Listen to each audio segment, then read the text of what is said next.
Hello guys, this is Jerry speaking. Welcome to LJPCBM React, episode number 548, and today we're reacting to Perot's podcast, episode 33. Kellie Crawford of Hi-5, and we're reacting to this beginning in 5, 4, 3, 2, 1, go.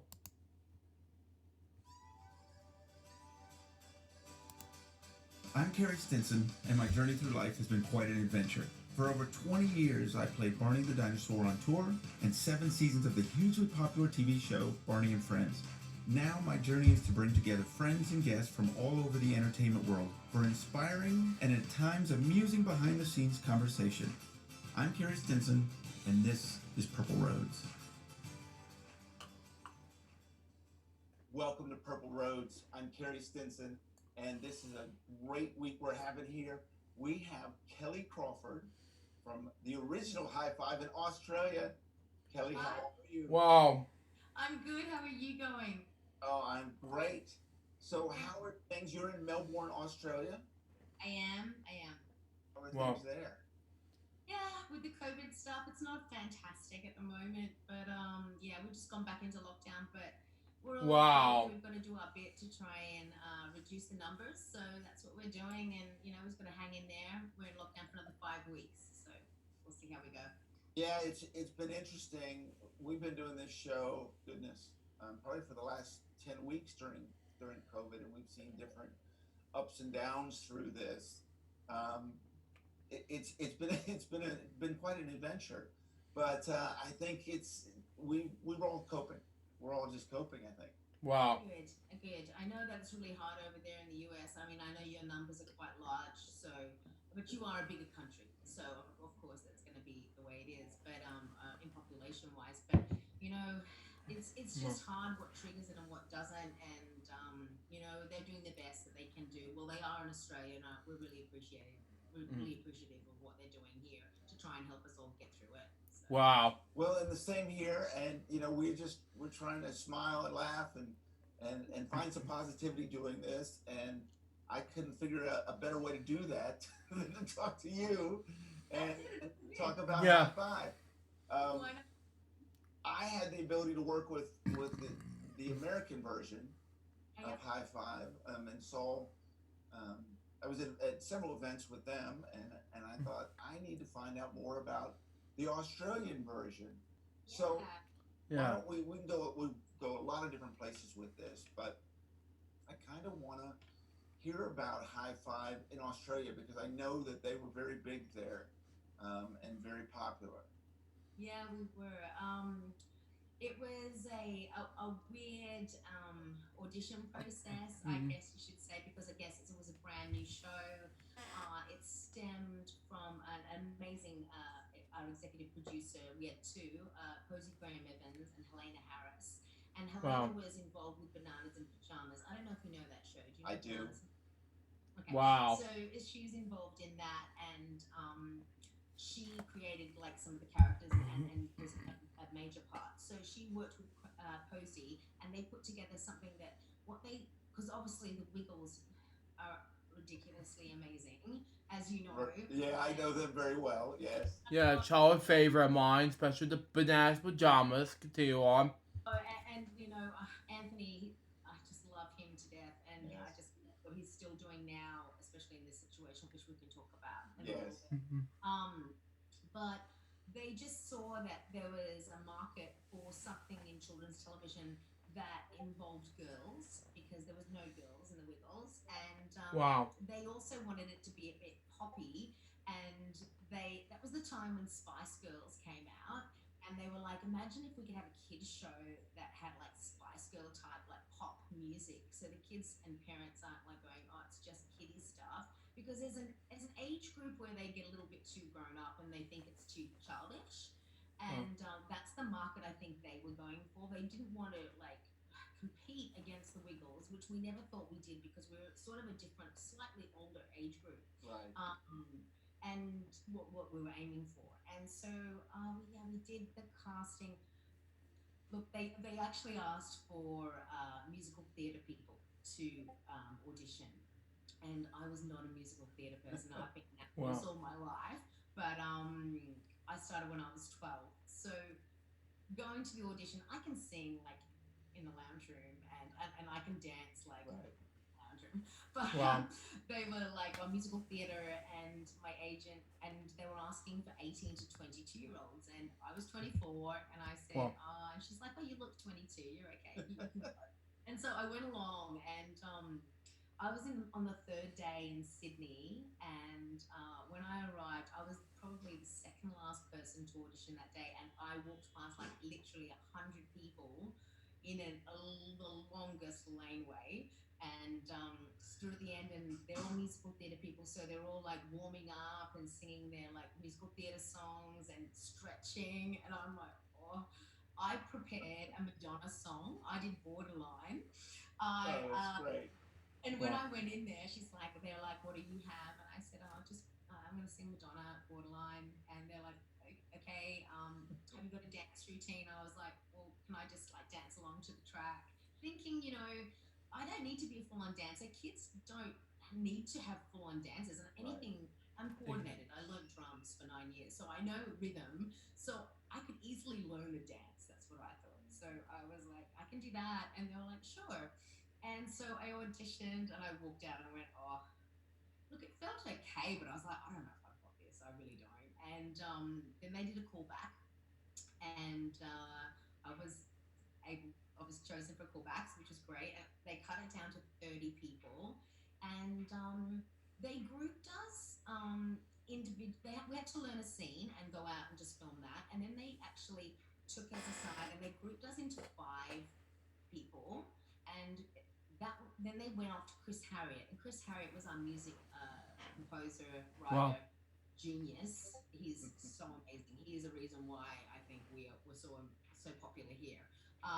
He is so good with writing songs that are catchy and poppy, and he grouped us by our voices, and then we went in and we auditioned with the 5 of us singing, not knowing each other, and then they took 2 people out and put another 2 people into the 3 with me, and 2 seconds later went, no, no, no, no, and then they brought the other 2 back, and Wow.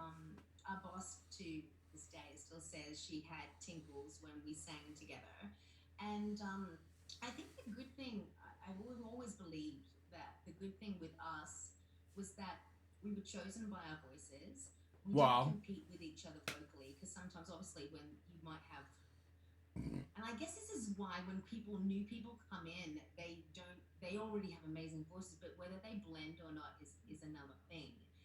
Because you don't want to be competing with each other. And I guess we just pulled back a little bit individually, and we were able to find this magic blend that sounded like one voice, and especially with the girls. And so I think that was a really important thing, like sound wise for Wow. us. But just the fact there were girls in the show, and it went forward, and Channel 9 picked it up, and we did a pilot, and I guess the rest is history, I suppose. Yeah, it's so interesting on a lot of those things you're talking about because one, we had Emma Watkins, Emma Wiggle I was love Wow. on.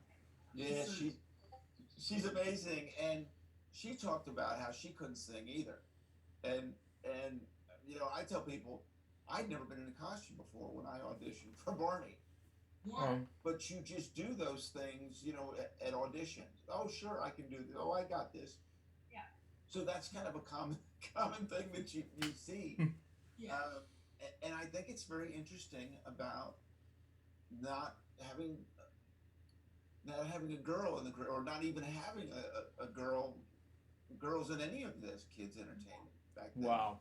I know Emma felt, it seems like it was such a big deal when when she got on the show, For her, it would but have it should have been. been there. But it should have been there. It felt so natural, and it feels so natural. So I think it's really interesting. And I love you mentioned Spice Girls because that theme song feels your theme song of Hi-5. It feels a little Spice Girlish. I think that was the way they were going, but their songs, like, I mean, even now, I just love the songs. They're so catchy, and nearly all the parents were like, it. We didn't mind singing them in the car consistently on drives, and we loved being able. I mean, I'm sure you got this. You were the best babysitter in the world. Oh, sure. Oh, absolutely. Didn't get paid for it, but thank you. Right. Well, it's interesting. Another common theme that we see with these shows is the music. Yeah. The kids really respond to these songs, and it's amazing. And I learned this with all the years of Barney. They know every lyric, every part of this. Wow. They're sponges. They just absorb all the information, and that's what was so clever. I mean, it's the same with obviously what Barney did and what the Wiggles have done as well. Is having education within the songs, which educates them at the same time. Why no wonder parents love it. Right. But the fact of like we just had so much fun. Like we were all asked if we wanted to write, contribute to writing songs. So I was writing songs before I got into Hi-5. So I was like, oh, Wow. like it's gonna be a lot easier than writing an adult song, surely. And it was just so much fun. Like even like I didn't write this one, but the one like the days of the week, Monday, asking him fine, Tuesday, you're on my mind. It was just like really cool, and the kids learned the song of the week, and like they didn't even know they were learning it. That's Wow. what's so clever about like kids television. It's just so amazing what it can do. It really is, and it's not just teaching, right, about days, weeks, and things of that nature, but it's also letting them know they're loved and how special they are, and building them up where they're so fragile. Yeah, and saying you can have dreams and you can be anyone you want to be, and like respecting parents, respecting people. The amount of songs that we did. I mean, I'm sure Barney has had so many more because we had a lot of favorites that everyone wanted them to come back. So we had Wow. the song Love, and that was so popular. We actually brought that back 3 times and did different versions of it because they just loved it so much. But like, just like for me, I mean, I've never been a parent, but I am an auntie, and Wow. it's just so great to see what their kids' interpretation of the song is as well. I just think it's so amazing when they actually come out and they actually say exactly what it's about. Well, I care for you because you care for me. Like I'm just like, oh, it's just perfect like that. It's just great. Yeah, and it's interesting. When Barney was starting out, you had a lot of parents that didn't completely understand it. Right. Because it's so based for kids, and we never tried to entertain adults. Right. And so I think that, on hearing the "I Love You" song 1,000 times, it gets a little old. Wow. But then when they see the reaction of the kids, and the kid says, "Daddy, I love you," they go, "Oh my goodness." That's it. That's exactly right. And I mean, and even if the parents don't say it to their children that often, the kids are going to come out and say it. And even in like your concerts, they'll probably turn around and look at mummy and go, "I love you, mummy." And that is like, that's connection straight away. And that's Wow. what's amazing about children's television. It really is. So it's so funny, these common themes. It's one of these reasons why I love doing this show, because you see a lot of this from we're all different performers, but we went through a lot of the same experiences. What was it like for you moving from entertaining adults, or doing a little higher audience, to then going to the kids entertainment world? I actually really enjoyed it because I'm quite a shy person, and I was in Wow. a girl group before Hi-5 called Teen Queens, and Wow. it was all a bit sexy, and I felt very uncomfortable in that because it was actually a TV show called Teen Queens, and then they went, "You're singing in the TV show, so why don't we release a song?" Right. And it's 60s because the TV show is set in the 60s. So we did some covers and released them, and they happened to do well. And then they got all excited and went, "Well, let's just do the music and not the TV show." And I went, "Wait, I'm an actor. I'm not a TV show. I'm a recording artist. What?" And so to me, I was really uncomfortable about the whole, because my character was actually quite timid. But all of a sudden, what we had in the film clips for the a little bit like not raunchy, but like busty ears and leather jackets. And Right. I was only 17 at the time, and I was just like, it's just not something I wanted to do. But I thought it was going to be great for a TV show. But Sure. Wow. it didn't happen. So crossing over into like kids television, I really loved it because I am naturally a tomboy. I grew up with a lot of sport, and I didn't think there was. I mean, there wasn't girls in children's television at the time, but I love the fact that the three of us were all naturally individual, and we all had like and they used to do like the cool funky hair on me and cut it, and give me a mohawk and color it. I got all the cool stuff, but it would have been weird if the other girls got that because I felt really comfortable with it. And I was like, Wow. yeah, let's do that. And of course, with children's television, you have to be like covered up, and I felt very comfortable in that realm. Of course, as I got older, I was just like, well, I am a woman, but not in front of children. Right. Wow. Right. But I did feel really comfortable in front of kids, and the opportunities that come from working in children's television, the helping and going to the children's hospitals. Like, I mean, you would have experienced that, except you would have been your Barney outfit. So Wow. you could have had tears and it would have been okay. So with us, not so good to cry, but because the kids are also happy, but then you look over at the parents and there's just tears streaming their face, and I'm such an emotional person, and I used to have to really sometimes would have to go, I just gotta go to the bathroom and walk out just to compose myself because I didn't want to cry in front of the kids that are so strong. But the opportunity to be able to do that, that's something that I don't think a lot of people get to experience, and it just fills your heart with what you can do for that kid for that moment, and maybe a memory for them for a very long time, we would hope. So those sort of experiences, like during Hi-5, I just think that if anyone asked me if I'd do it again, I would say definitely yes, and that would be one of my top reasons why. Wow. Just for the children, constantly I just loved performing for them, and they're so honest. And like in live performances, I mean, we did the TV shows, and that's great. And I loved filming. That was my main thing because I came from an acting background, so I loved learning the lines and loved trying to do it in one take and get it right. Right. But the live shows, I didn't expect to love that so much, and they all run they all run down the front, and they know the actions, and they know words, and they yell out comments of what they want and what they want to do. I know that, I don't know, were you able to change your set or do whatever you wanted on tour, or did you have to stick to like a set list? Wow. We had to stick to the same show. Now, I was on 2 tours with them, and I actually did before the tours. We did sing-alongs, so it's just a 30-minute Barney on stage, but they were recorded. So we couldn't on the shows, on the big tours. We did have kid actors and we did have some adult actors. Yeah. So there was a little bit, but it's a recorded show with the voices. So for the most part, we had to stay pretty much the same. Wow. Yeah, right. Because with the Wiggles, I heard that, like, obviously I know as well that Emma was saying that they can like just change it and sing whatever song gets yelled out. Right. That's another level of the Wiggles. Wow. Why they're so amazing. Yes.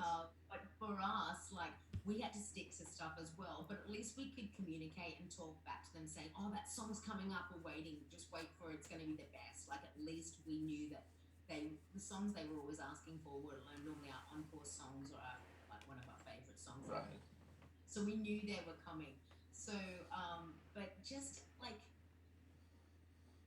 having the special needs kids that used to come along, and there was this one little boy, he had Down syndrome, and he came every single year, and I think he might have been like a little bit older when we first started, so maybe about 8. So he was about 18 when we finished, and we used to see him so much that we would request him to come back to see us, and we'd hear about how he's going and how he got a job at Pizza Hut, and like it was Wow. just nice to have them a part of our journey and continue on like throughout the years. Like those sort of special things and moments, you could never buy them. You could never buy them. Yeah, it's amazing the audiences. I did a lot of the hospitals as well, and I did a lot of that over the years. Wow. And it's interesting because it made me grow up. I was You started quite young, yeah. yeah, I was 20. Yeah, I was 23 when I started, and to be honest with you, I was just looking for a job. And all of a sudden, you go to a hospital appearance, and That would have been overwhelming. well, it was, but they also don't. They didn't come to see Carrie, right? They came to see Barney. So Well, yeah, I had to learn how to fight those tears as well because Barney's not sad. Barney can't cry, right? exactly. Yeah, so you have to be what they see on TV or what they've seen in the live events. So you have to find ways to dig deep Yeah, and be there. It isn't. It's tough because that's it. You're Sometimes you're sick and you don't feel well, and you are there, and you're like, well, I can sing, so I should go on, or Right. and you still go on and you still smile through it. It might be the hardest day ever, but it's your job. And that's what they've paid to come and see, is you happy, not you being sick at the side. yes, but I'll tell you too. Those days where I might have started out the day not feeling great. Yeah. It turns very quickly. The power of the mind and the power of these emotions when these kids are, I love you, Barney, and I know. it can take that away. Oh, I'm not sick anymore. No, Man. absolutely. Even if I was sick, like I might have lost my voice sometimes on tour, I always wanted to go on and perform. I never wanted to never be off. And when they made me be off one time, I had totally lost my voice. I couldn't speak at all. And I was in tears. I just went, they've come here. Can't I just come on and like dance, at least dance? And they can all say, Kel's a bit sick today. Like, I would rather them to go, oh, who's that person? That's not Kellie. Because our world was it was so only us. Like, Right. we never had anyone else dancing on stage with us. We Wow. had head mechs and people in production, but we moved our own sets. We had no people enter the stage at all Wow. besides the five of us. So it was the Hi-5 world consistently to what the kids know on TV was exactly the same in the live performance. There was no random person in black running past. It was like only us. So Okay. that experience in itself was hard too, because we were lifting and pushing heavy sets around and getting injuries and stuff, but that's your job. Mm-hmm. Now that's interesting. I had no idea you all were doing that part of it too. Yeah, we did that part too. So yeah, but we didn't know if anyone would turn up to the first live show. They were like, we're just going to do a shopping center, and I went, okay. I said, that's a good test. I think we hadn't even aired yet. I think when the shopping center was coming up, we would have been on air for 2 weeks. Mhm. And like, oh, we're going to do a live performance, but we don't even know if anyone knows us. And they're like, don't worry, if no one turns up, it's okay. And Tim, one of the other members, was sick, so sick that day. He actually lived, he was my housemate at the time. And I saw him, and he was white as a ghost. And I'm like, are you okay? He's like, I don't feel great. I went, you don't look great. He's like, yeah. He's like, I said, you're gonna have to come though, at least to the show. He's like, I know. Anyway, he was such a trooper. He came. We were underneath the escalators. There was a little room underneath the escalators, or the travelators. I don't know what you guys call it. Yes, Wow. And we were underneath, and we were in this tiny little thing, and we were like, girls were trying to do their makeup. Tim was nearly throwing up. Wow. And we were there for about 45 minutes, and when we arrived, no one was there because the stage was like in the middle, so we couldn't get through, they said, and we were like, oh, no one's going to turn up. And then we could start hearing people arriving, and we're like, oh, there's some people. This is great. This is really great. We had no idea how big the show was going to be. To to say it was only on air for TV for 2 weeks, which was like every day for 5 days of the week. So yeah, we walked out there, and no, the guy came in and he said, "Okay, there's a lot of people," and we were like, "That's great," thinking maybe 200 people.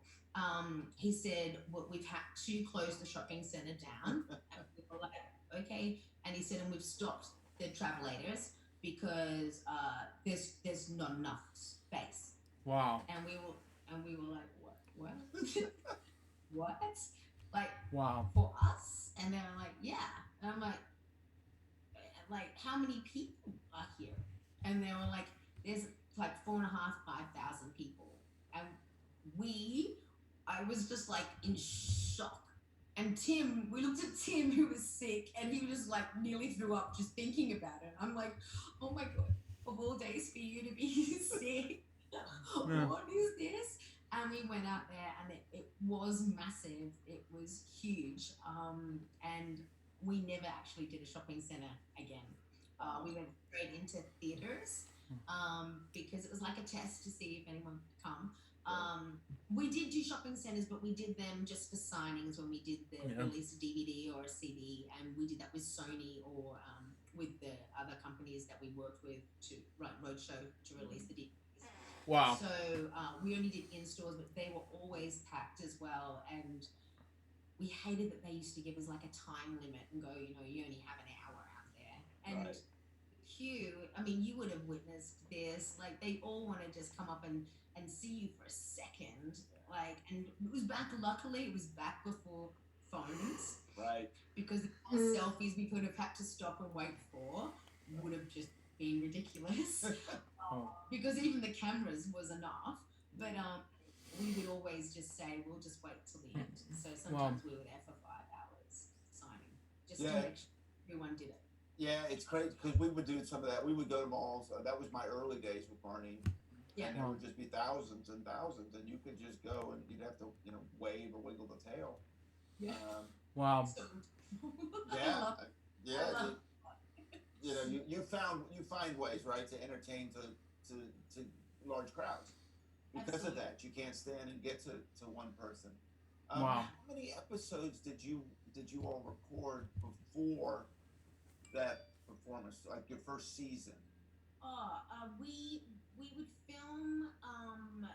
It would go for 3 months, and there would be, I think, 9 Song of the Weeks. So there would be 9 weeks of filming for 9 or 10 weeks of filming for each episode, each series. But before we actually did that live performance, there had only been 2 weeks. So wow. So it was. That's why we were just shocked. We were like normally things don't pick up. New shows don't pick up until maybe the 3rd, 4th, 5th week of something. Right. Like we were just like, it's only been like 2 weeks. I mean, that was like the first week 5 episodes and the second week 5 episodes. But yeah, we had no idea. It was quite obviously it was they were crying out for something, especially the girls. Right. And then the bosses were like, I think I remember the second season, they actually went, and in the first season, just quickly, the first season we filmed, we were with Channel 9, but there's another network here called ABC, Channel 2. And because Channel 9 have such a small studio, they had did the news in there, and they did Funniest Home Videos in there, and so they didn't have space for us to rehearse. So we would rehearse at the ABC, and then we would film 2 days at Channel 9, do the 5 episodes in 2 days. Wow. And then that happened for the first season. Second season, we did the same thing. But in the second season, the bosses were like, sorry, I jump around just so. No, it's that's the fun thing about where we go here. It goes wherever you want to go. So you're great. I'm following you. I'm with you. Good.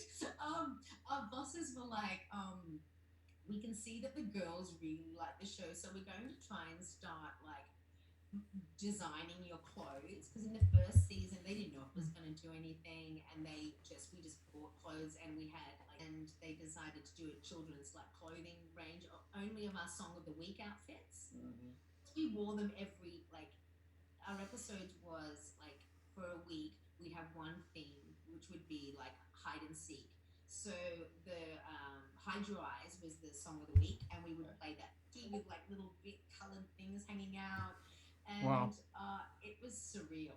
It was just so surreal, that beginning stage. Like we worked so hard for the first. I mean, we worked hard for 10 years, Sure. but the first 3 years, we never stopped. Like we worked through Christmas and New Year, and we did like Channel 9 would get us in for New Year's Eve, like to perform for the kids' parties and stuff. So we were constantly working. I don't remember. I think we might have had 2 weeks off a year in those first 3 years. We worked super hard, which I'm sure you did too when you first started. Yeah, you don't have you work through the holidays, and I was usually on the road somewhere or something. So I no, I totally understand that. Did you? And I asked this to Emma Watkins too. Did you become do you feel like a role model to these girls Sure. through doing this? How do they relate to you? Well, I think the great thing about me, I'm slightly dyslexic. So Wow. what I loved when I first learned about the show, and they were talking to us about who wants to do what segment, um, I they were like, who wants to do linguistics? And I'm like, in my head at that point, I'm like, I don't even know what linguistics is. Wow. And she's just like, it's like rhyming words. And because I loved music and was writing songs, I went, I'll do it. I'll do it. I'll do rhyming words. And then the other guys put their hands up for like maths and music and stuff like that. Mm-hmm. And Wow. I loved, and they said, okay, the person that Kathleen, who's doing like puzzles and patterns, the maths sort of thing, and Kellie linguistics, we're going to give you both puppets because we've Wow. researched and we know that kids get bored with that sort of education. So Mm-hmm. we're going to put puppets into it to make it a bit more fun. And Kathleen, obviously, puppet Jup Jup hiding never sees him, and the Right. kids hilarious, like he's behind you, like all that stuff. Right. And with me, I got to have like a best friend. So I had Chatterbox, Wow. who I used to talk with, and I loved that I had that back and forth thing with them. And I know that when I got the linguistics segment, I was a bit like, oh, I'm not a dyslexic, but they were like, Charlie's segment, she wasn't as long as ours, but she was on after every single episode, every single segment of ours. So ours would be like 2 minutes. Then Charlie would come on and literate what we'd done in the segment before, but through movement. And if I watched it as a child, I probably would have loved Charlie because she did it through movement, and someone with dyslexia learns better through movement. So to me, like I learned so much from the show itself, but I also love that the kids connected with us differently on different levels because of our segments, but also because like I was the tomboy. So the little tomboy girls loved, and I love that they and mums would then let them embrace being a tomboy.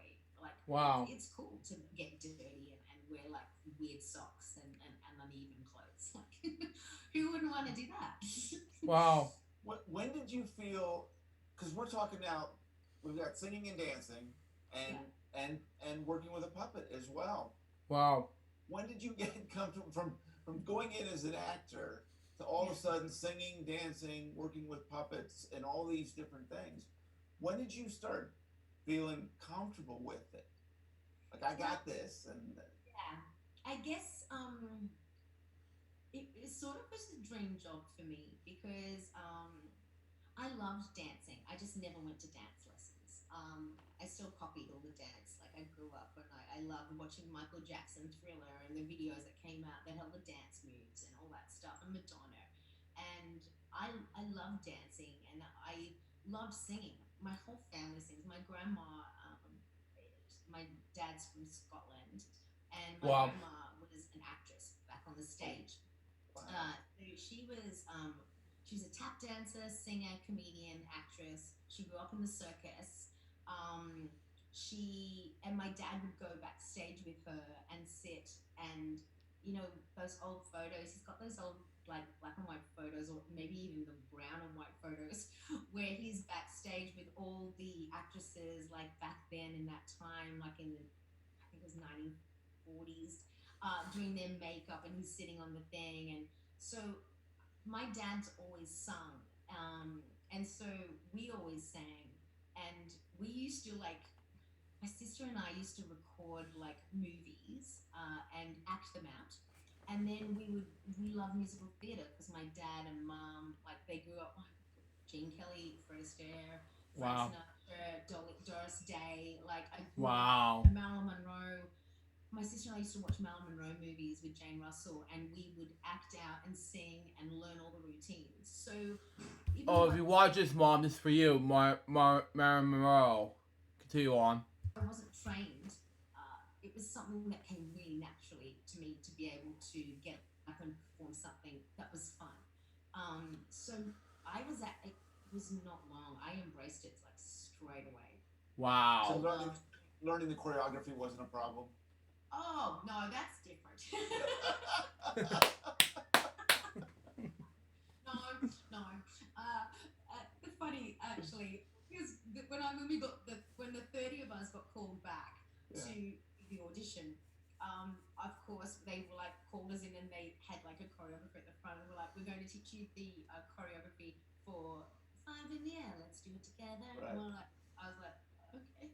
Mhm. So I went to the back of the room, and I stood next to this guy, and I looked at him, and I went, I'm going to be terrible, so don't copy me. Man. It took me a little while to get it. And he's like, it's kid stuff. I went, I know, but I reckon it's going to be hard. And we stood there and watched them. The choreographer did it once. Literally, nearly everyone picked it up straight away because it is for kids. Right. This guy to me and me, I'm just like, oh my God, is it right arm, left leg? Like, and that happened to be Tim. So, Oh wow. when we actually started filming the show, I loved that my backyard buddy was right next to me the whole time, and we basically just, of course, the other guys were trained in dancing, so they picked up stuff really quickly. But our choreographer, Catherine Albany, is so amazing. Was amazing, and she was very patient with us. She was used to teaching children, so what was great is that like we were like, at least if we can get it, the kids will get it. Right. Much. So in the beginning, the first season series, the dance moves weren't that tricky. They were quite Wow. simple.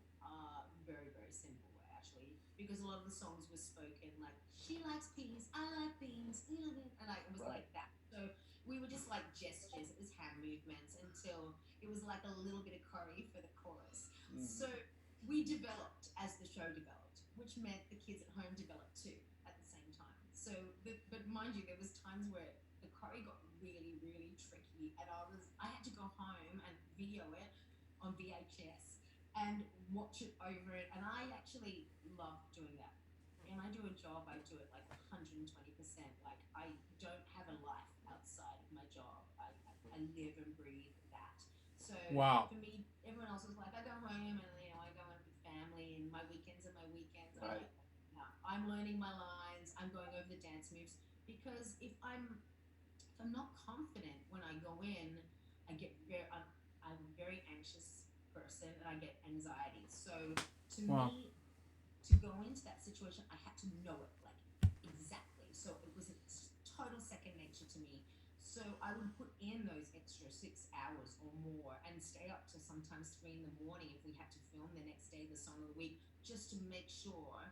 I didn't care if I was tired. I just needed to know it was muscle memory and that I had got it, because all sorts of drama would have happened in my head if I stuffed it up.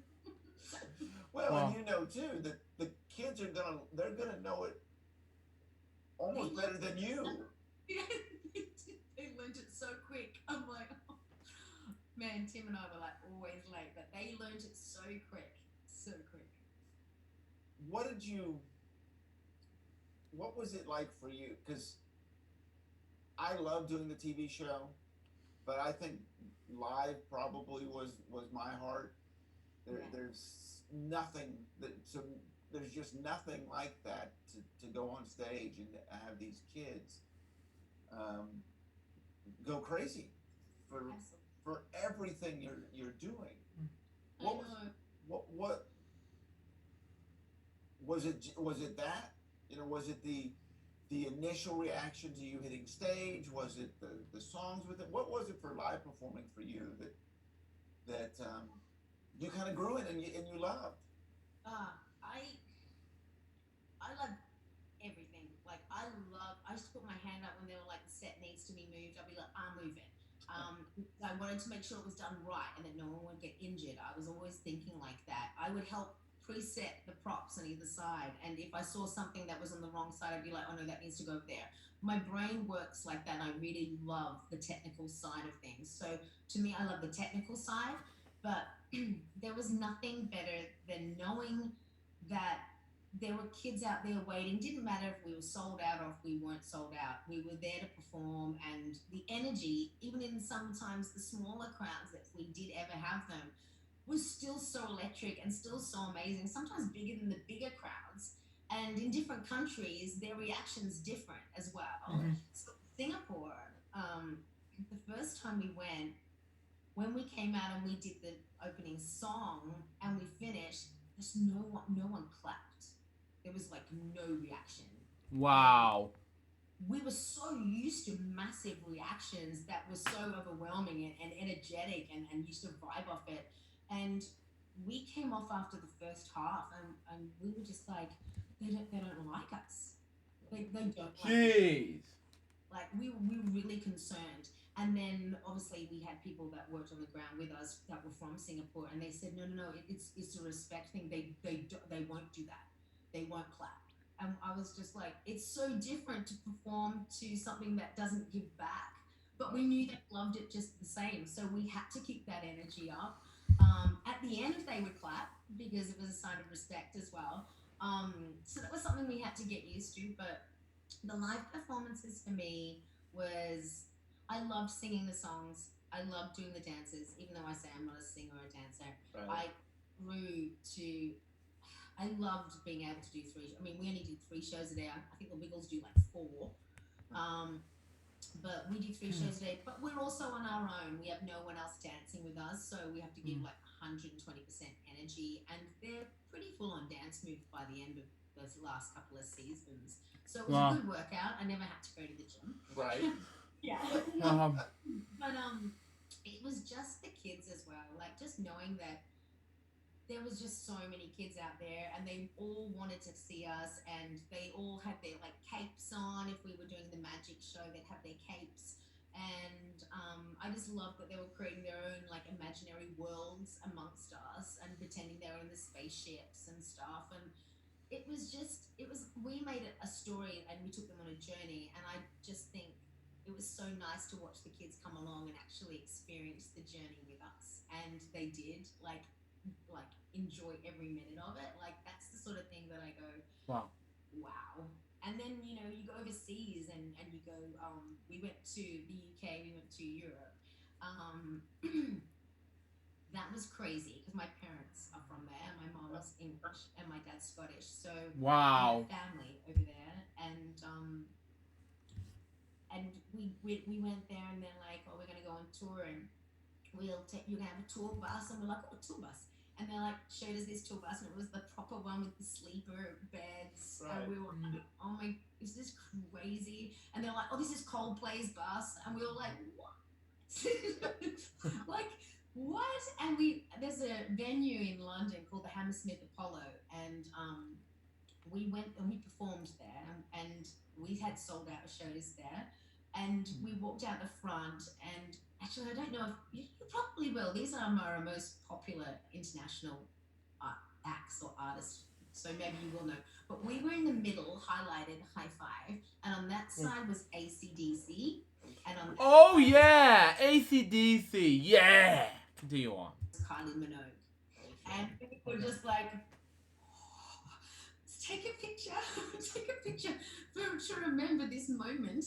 because who would have thought that kids across the world loved us? And I'm sure when you toured, did you tour? You toured Australia?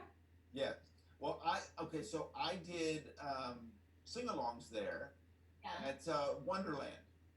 Oh yeah, Australia's Wonderland in Sydney, so great. Would have been fantastic. Wow. I did it was like 2 weeks, I think, 3 shows a day or something like that, and the crowd was, I mean, it was sold out every show. It was unbelievable. Wow. Would have been amazing. Was it hot then when you came out?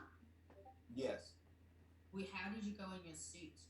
Well, you that energy of those kids, Yeah. when you pop up and they know everything, it gives you extra energy. I was a cross country runner. Oh, that's I was used to the heat a little bit, and I just learned over the years, and you probably did this too. You learn when to breathe, Yes. when to use that energy, when to pull back a little bit. You know the song so well. You go, oh, this one's a slower one, and I'll do it more with motion and hand movements and breathe a little bit. So you learn those tricks. Absolutely, you do. And like, Yeah. I mean, I remember jumping on a mini trampoline and learning. I mean, it wasn't what we were told to do. I just realized that jumping around consistently often blocks and down to the ground. Like, you can't just go and start like singing. Right. You can't do that. So you've got to be able to learn control. So it's a very special skill, I think, working in children's television, because it can be overwhelming, and the energy you have to put into it, and it's consistent. You don't have down times. Like, you're not like a musician that gets up there and sings their own songs where they're not moving or jumping around. There are some artists that are, but are they? Are they miming? And they have backing singers, and they have they have amazing sound guys. We sang everything live, and it is a very, very, very special skill to be able to learn to, and we've got to try. I mean, there is an audio guy there to help us, but we're so used to singing with each other that I used to only really have the girls quite high in my mix. The boys were there, but I'd have them quite high in my mix because I like to try and blend myself to the girls without them having to do so much work out there. So yeah, the performing part of it, but it is a very special skill, and a lot of people don't realize it. And like you just said, you got to learn when to breathe, how to breathe, when's the best time. And you're in a suit that's completely different. You're in completely different temperatures. Did you have to be a certain height to wear Barney? Yes, and it's funny, you were talking about how you had a specific age when you were a little bit older. I was a little bit taller. Well, when I got it, they were like, "No, we'll just tell it. We'll just tell them that you're actually 5'11" when I'm closer to 6'1". Wow. And one of the actors actually wore towels. The gentleman that was doing the TV show originally was wearing towels, and I couldn't do that obviously because I was trying to match his height, right? So and of course I couldn't dance. You say, oh yeah, I can do this, and I'm this, and I'm this. That's it. But you learn it, and it's fine. Well, you do, and I think ultimately what you find is the most important thing for performers in this is that you have to have the heart. Wow. You have to. There's such a commitment level of you to do this kind of. If you don't like kids, or if you don't like this kind of thing, it's not going to work because the kids can see exactly whether you really love what you do or not. I remember our bosses telling us, the main thing we don't want to see, we don't want anyone to be patronizing. And I think what's so cool, I am like the coolest aunt because I learned so much from doing that show. And like Willow, my little niece, I just say, hey, how you doing, Willow? I just talk on a normal adult level. I don't go, hi, how you going? Right. Because that's not what we were taught to do. We were said kids can see right through it. Be down to earth, be honest, be total if you don't like something, don't like something. And so I was just, I embraced that because I love that part of just being my natural self. It was a little bit exaggerated, but my energy wise, but I was still like me. And they were, and I remember giving one of the girls that took over from like, if you have any tips, and I said, just be brutally, like, be honest, because kids are going to see right through it. I said, and when you're on camera, like TV camera, everyone wants to be glamorous on TV, but you're doing this show for kids. So don't think about wanting how good you look or if your angle's perfect. Like you don't do that. Just forget about it. Forget like Wow. don't Angus shush. Sorry, it's my puppy. Oh, that's okay. Emma brought her puppy on too, so. Man. Just down there lying down, sleeping but barking at the same time. Oh, sorry. So yeah, and it's funny. I think Emma she has a poodle, I think, and Angus is a cavoodle. So Wow. There you go. So maybe it's a kid thing. I don't know. So yeah, it was like, doesn't matter if your makeup's a little bit funny or if you've got a funny angle. Like if you buy the lemon, don't smile about it. Like pull the face like you were actually eating a lemon. Like kids will know if you smile and go, ooh, that tastes yuck. They're gonna know that's not what it's like. You're gonna be like, Man. like you will really have to react the way you would naturally react because the kids are gonna see right through it. So that was the amazing thing that I learned, and it was a really thing that was enforced upon us in the very beginning because we'd never worked with children before, and we were doing the television series first. So they were like, just be as natural as you possibly can, and I've learned great things from that. And now my little niece loves me because I'm just Wow. funny Kel that doesn't speak down to her and just wants to hang out with me all the time. Well, you Wow. know, and it's interesting. You know, when I first started, and Barney would do the "I Love You" song, right, and you would say, "I, you know, I love you, you love me," and you would hug yourself, you know, great big hug. It felt strange, right, when you're 23 and you're doing this. Would it? Yeah. But then over the years, when you see the kids doing it and you realize how important it is, Yeah. that motion and that movement took such a life of its own, and it became such an important. Like when I was doing it, I can now remember all the kids I've seen, and I know how important it is. Yeah. So it's funny how all of that changes from when you're first doing it, not knowing if kids are going to love. You know, when I started, no one knew Barney was only small and only known in Texas, and so you know you've got this small audience, not knowing that it's gonna. And then the whole Whoa, world yeah. knows Wow. the whole world. And so how was it for you when, like, you started when you were 23? Yes. You've Wow. done it for like 20, did you do it for 21 years? 22 years. 2 years. And so you would have had kids during that time. I did not have kids during that time.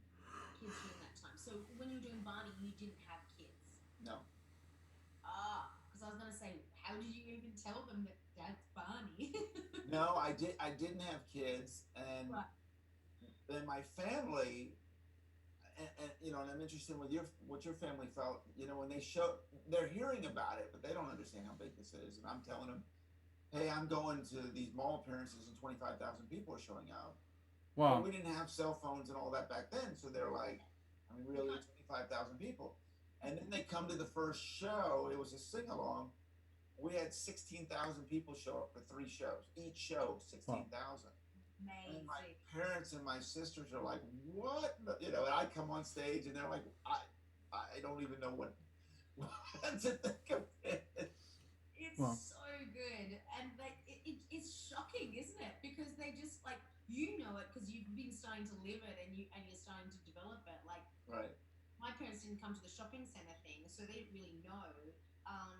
And then we did theaters, and they were like, "Oh, people turning up. That's nice." I think it really hit home to them when we went to the UK, and my dad used to be a professional soccer player. He used to play for Leeds. Oh, wow.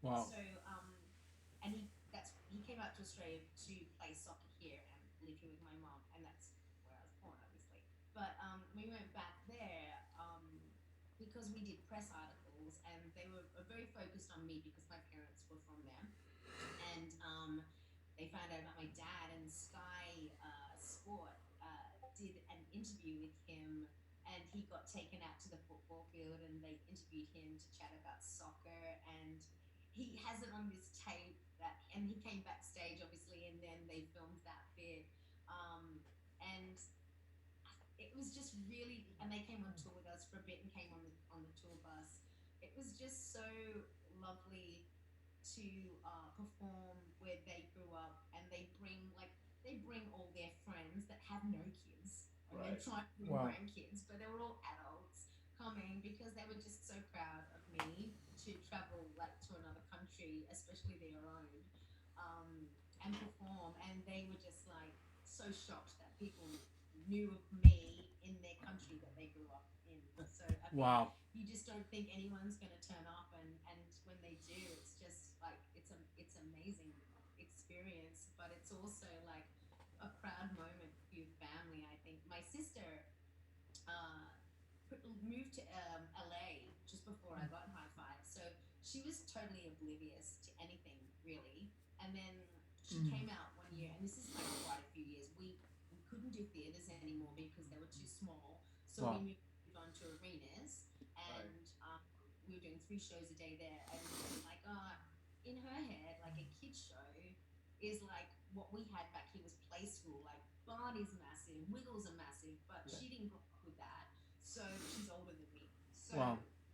I never went to a kids show when I was growing up. There was nothing around. So she's just thinking, oh, little kids show, that's cute. And she turns up and she's like, what is this? And her husband at the time is from America, and he's like, what? What does your sister do? And she's in this group, kids group, Hi-5. And it was packed, like, and they were there for the 3 shows. They came and Wow. watched, and she's just like, I've never seen anything like that before. Like, I had no idea that's Wow. what you did.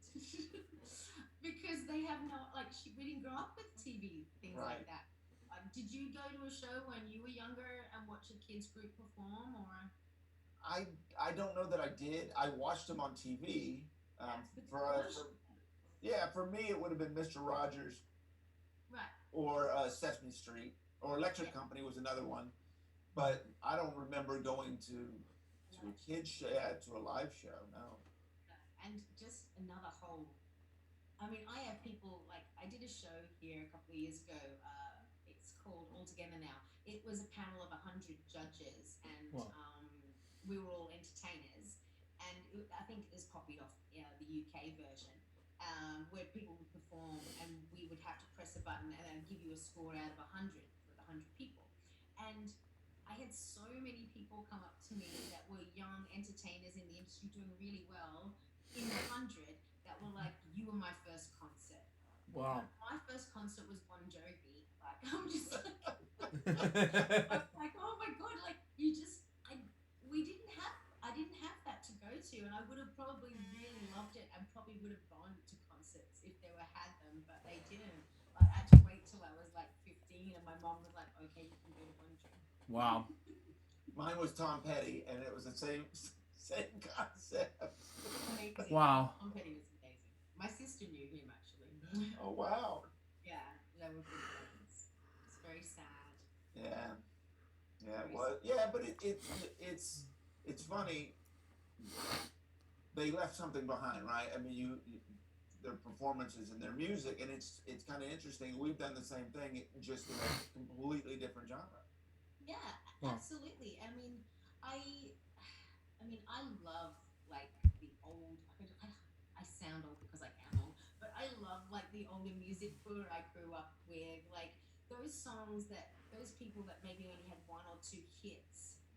Those songs are still so like they're still so popular, you know, Right. like and those like I just don't know many artists nowadays that release songs that have that remembrance that you all well obviously maybe to the young guys they will Right. remember them a lot more than we will, but there's no standout like you know there's just like Daniel, Yeah. that song like there's so many great songs, and I grew up with like Elton John and Billy Joel playing, and I went and saw them in concert together, and like they're just amazing musicians and artists. But then of course I last year went and saw John Mayer, amazing. Yeah. So and Ed Sheeran, amazing performer as well. To say they can do it on their own, like they don't need all the hoo ha around them. They're present in their own thing, and that's what I guess kids nowadays are remembering. I still have so many fans on Instagram. I don't have heaps pizza banks. I just went Instagram friendly about a year or 2 years ago. Wow. But because of the whole COVID-19, I started a podcast with not a podcast, I started like an Insta Live with my partner. And we used to just do it because we were bored and we were stuck in lockdown, and let's see how everyone else is in the world. And we had people from America, and I think maybe Canada, because we were on air in Canada. And so we had lots of like people tune in, and it was nice to communicate and do it for a little while. It was a lot of work. I mean, this podcast for you, it's a lot of work, isn't it? It is, but I found that it's important, and that I got asked to be on a podcast a couple of years ago, and this is kind of how this all happened. Right. And I started realizing that people were really interested, and I think I don't know if you realize, and I don't know that I realized how much effect you had on people, and I've gotten so many messages from this podcast about how much it meant to them, or the guests that come on, and I love that show. And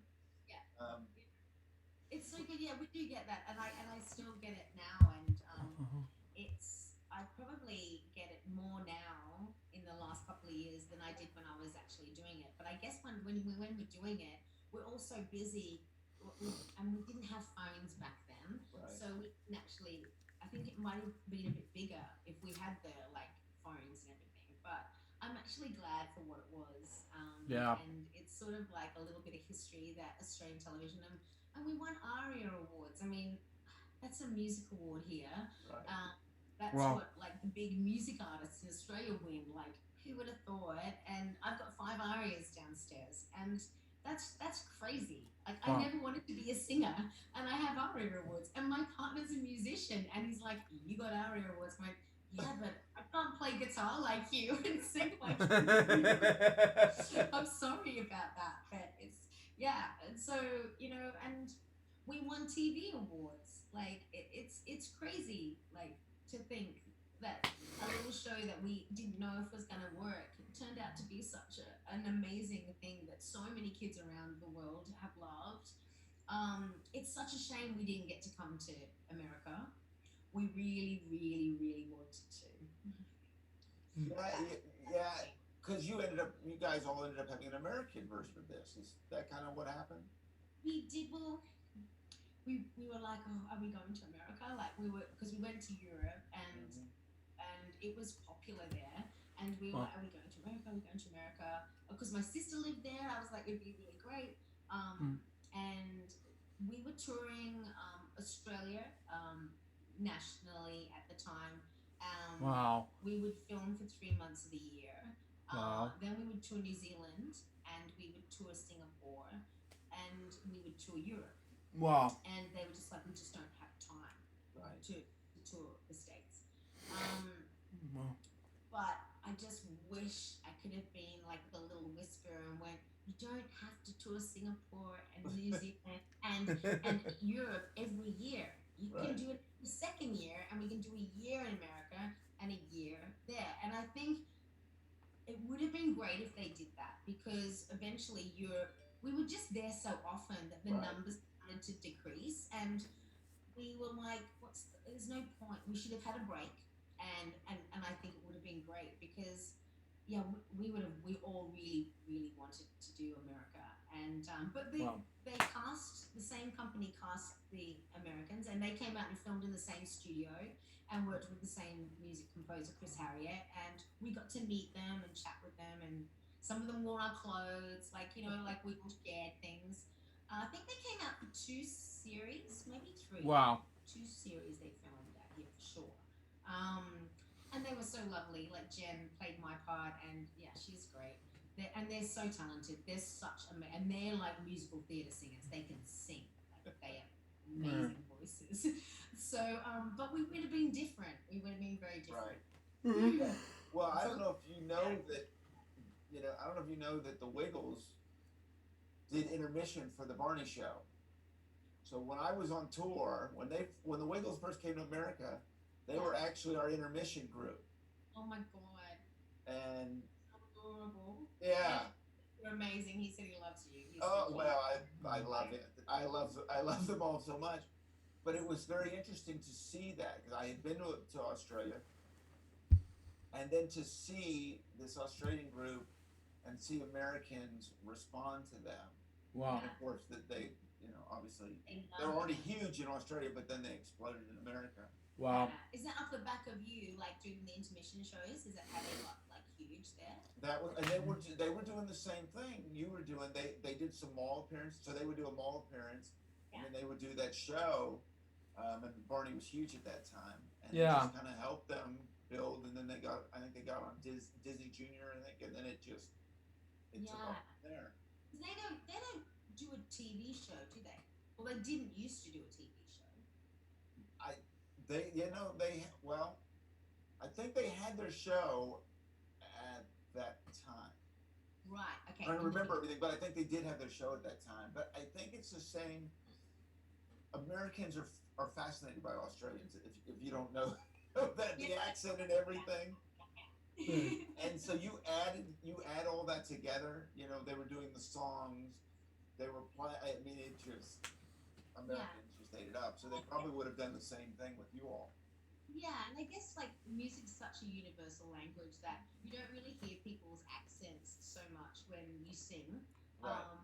And so maybe, I mean, they did say to us that they couldn't maybe put our TV series on there because we have quite Australian accents, and there were some words that we would naturally use that you guys wouldn't use. Right. So they were like, to do that, okay, we could probably stop the touring in Europe and everything for like a time, but we have to film a whole new series again. With not different accents, just different words and things we use. Right. So I think they must have just thought it was easier to get America, and then those guys were already over in America to tour as well. Right. So, but a part of us were like, oh, it would have been so good to go there because we really think the songs would have done amazing, and they did do well. Wow. The guys did really well over there. So after 10 years with them, what do you take away from that experience? I have to say, after the 10 years, it was hard to leave. I mean, I knew it was time to leave, but I don't know if you got this as well, but when you stop doing something that one is filled with all these children that give you energy every day and all this amazingness, and you also have, like, I have 4 other people around me continuously on stage, off stage. Wow. We used to all go to dinner together on tour. We had amazing crews in the film crew, in the staging crew. We had this massive family of like close to 100 people that were close in our lives for so long.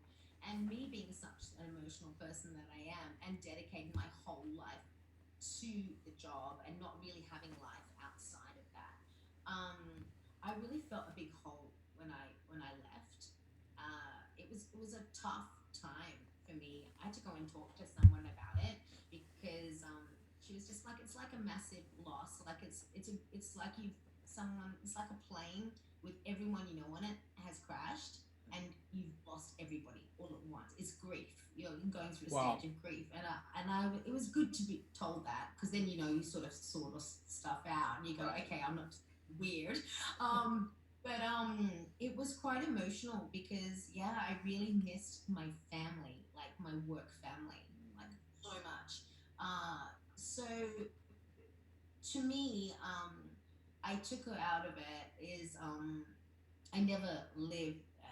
I always take everything, like, believe that everything is meant for a reason, and that I never take it for granted, that job. Like, it was such an amazing experience, and the people I met, and the kids I met, and the job itself, and the experiences that I got from that job as well. All the experiences, learning how to work in a recording studio, how to work in a film studio, how to get your photograph taken consistently all the time, constantly doing meetings and meet and greets and talking to head of departments. Every single avenue you could possibly think of, even to mixing our own in-ears on the side of stage, like technical stuff. I learned so much from that job. You wouldn't think that children's television would give you that much, but I guess we did cover a broad spectrum of things. We didn't just do the TV show. Right. So like, and just learning to work as a group and as a team, that was a thing that we all had to do. And in the beginning we were told, you know, you don't have to be best friends, but you sort of feel like you do. Like, you sort of feel like you have to. And I was the eldest.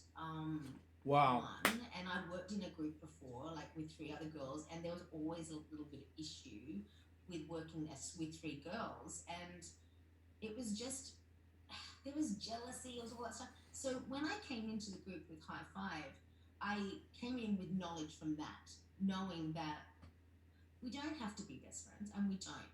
We just have to appreciate each other and know that sometimes we're going to need time. Like, we're on stage all the time. Sometimes they might not want to come to dinner, and that's okay. Maybe they'll never want to come to dinner, but that doesn't mean that they don't like us. Like, the other people were like, oh no, we've got to be friends. And I think working that out quite early on as a group really made us blend and just gel so much better. Like, everyone used to ask us, oh, do you guys get on? And I'm like, yeah, we do. Like, we really, really do. It took us a couple of years to work it out, like, but it was never bad. And I've been in another situation where it got pretty bad. Like, it was just like, I didn't want to be in that environment. But I'm so blessed that I learned that as well, is working together with a team. And I think that's why we were successful as well, because we really did love each other and we did respect each other. And there was no animosity between each other. Like, it was actually a really good family, and we still stay in contact, all of us, to this day, and they'll be my friends for the rest of my life. Like, that's a beautiful thing to take away from this job. But also, just, that was like my life for 10 years, and it was a very special time for me, and I will never regret any minute of it, and I would do it over again and again and again. I just loved it. This has been so much fun having you on. Thanks. Is there any way I could get you to sing something? Oh, well, let me see. Put you on the spot here a little bit. Let's sing. You're my favorite person. You're my number one. You're my number one. Whenever we're together, so much fun. We're having so much fun. You're my number one. You're my number one. There you go. A random Hi-5 song, not our most popular. No, but you know, you can't not smile listening to these kids' songs.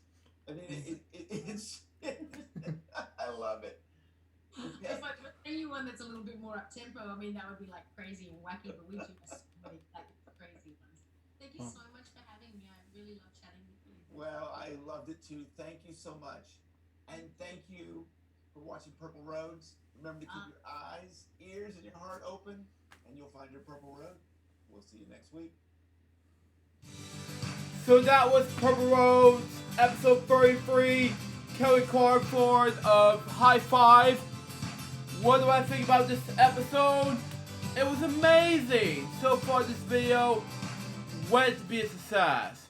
Anyways guys, that was episode of LJPCBM, episode number 548. Hope you enjoy it. Stay tuned for the next one, which is going to be episode 549.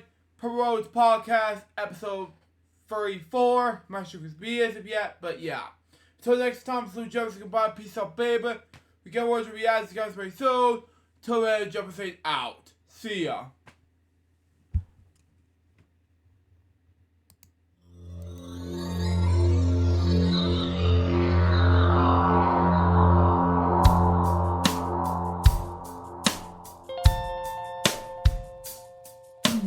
Given unto me this life I'll never take for granted, and given all the time I failed to really understand it, I never sought to meet the maker of reality, the one who gave the life that which is always happening, but I tried all the time.